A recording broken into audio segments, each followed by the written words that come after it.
கொரிய நாட்டை சேர்ந்த ஹ்வாசங் நிறுவனம் தமிழ்நாட்டில் தொழில் தொடங்க உள்ளதாக அறிவித்திருந்த நிலையில் தற்போது தமிழகத்தை விட்டு ஆந்திர மாநிலத்தில் தொழில் தொடங்க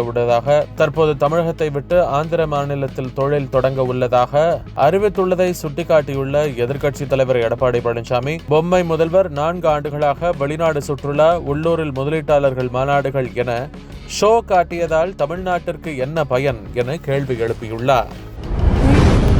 சென்னை வள்ளுவர் கோட்டத்தில் புத்தக கண்காட்சியை முதலமைச்சர் ஸ்டாலின் பார்வையிட்டார். அங்கு 60க்கும் மேற்பட்ட நூல்களை வாங்கியதாக சமூக வலைதளத்தில் பதிவிட்டுள்ளார்.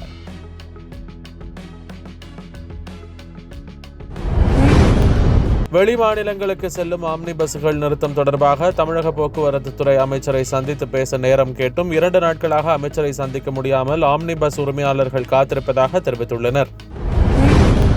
டெல்லியில் நடந்த கார் வெடிகுண்டு தாக்குதலை தற்கொலை படை தாக்குதல் என்று NIA அறிவித்துள்ளது. இதற்கு கார் வாங்கி கொடுத்த நபரை NIA படையினர் கைது செய்துள்ளனர். தெலுங்கானா ஹைகோர்ட் இணையதளத்தை சைபர் கிரிமினல்கள் ஹேக் செய்துள்ளனர். ஹைகோர்ட் ஆவணங்கள் அனைத்தும் திருடப்பட்டு விளையாட்டு தளத்திற்கு திருப்பிவிடப்பட்டுள்ளன. ஆதாரம் இல்லாமல் காங்கிரஸ் கட்சியினர் கூறிய ஓட்டு திருட்டு குற்றச்சாட்டு மேலும் தோல்விக்கே வழிவகுக்கும் என மகாராஷ்டிர முதலமைச்சர் பட்னாவிஸ் தெரிவித்துள்ளார்.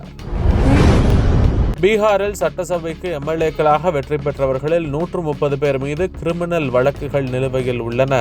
ராஷ்டிரிய ஜனதா தளம் கட்சி MLAக்களில் அதிக சதவிகிதம் பேர் மீது கிரிமினல் வழக்குகள் உள்ளன. என் அப்பாவிற்கு என் சிறுநீரகத்தை தானம் கொடுத்து மாற்று அறுவை சிகிச்சை செய்ய வைத்தேன். இன்று அதே சிறுநீரகம் ஒரு சாபக்கேடு என்று எனக்கு சொல்லப்படுகிறது என ராஷ்டிரிய ஜனதாதள தலைவர் லாலு பிரசாத் யாதவின் மகள் ரோகிணி ஆச்சாரியா உருக்கமாக தெரிவித்துள்ளார். நானும் ரஜினியும் இணைந்து நடிக்க கதை தேடிக் கொண்டிருக்கிறோம். தற்போது என் தயாரிப்பில் அவர் நடிக்கிறார். எதிர்பாராததை எதிர்பாருங்கள் என நடிகர் கமலஹாசன் தெரிவித்துள்ளார். என்னுடைய கருத்து, நான் முதலீட்டாளர், என்னுடைய நட்சத்திரத்துக்கு பிடித்த கதையை எடுப்பதுதான் எனக்கு ஆரோக்கியமான. அதுதான் பண்ணி இல்ல, அவருக்கு பிடிக்கிறவர்கள நாங்க கதை கேட்டுக்கிட்டே வாய்ப்பு இருக்கு.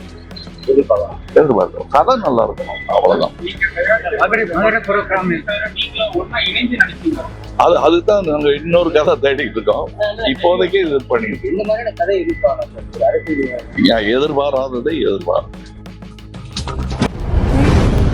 அமெரிக்காவில் அதிகரித்து வரும் விலை உயர்வால் மக்களிடையே அதிருப்தி அதிகரித்துள்ள நிலையில் மாட்டிறைச்சி, காஃபி மற்றும் பிற விவசாய பொருட்களுக்கான இறக்குமதி வரியை குறைக்கும் நிர்வாக உத்தரவில் அதிபர் ட்ரம்ப் கையெழுத்திட்டுள்ளார்.